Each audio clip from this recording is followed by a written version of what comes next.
ebbisanii firaa fi hiriyaan mararanii kakuu jaalalaa hara gahanii gammachuu keessan kunoo arganii.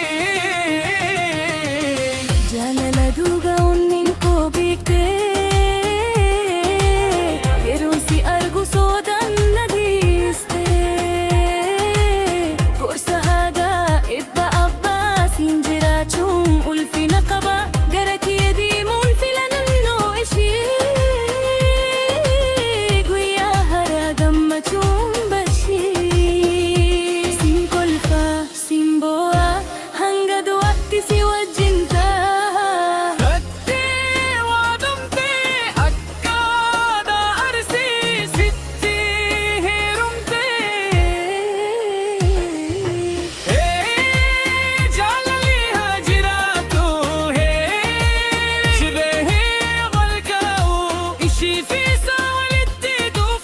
Waaqni haa eebbisu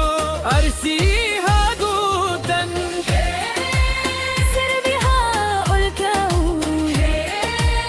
shubisniin dhaabuutu hara achigaa boru abdii jireenyi isaanii haa beeku.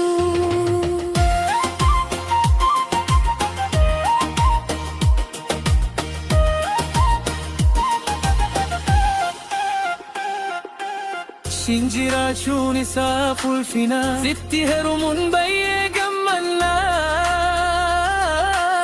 Addunyaan keessan haraifamti gammachuun keessan haranii guutti harka wal qabannee bultii tokkotti kakuunsinee deebiin hin jiru kunoo gammannee.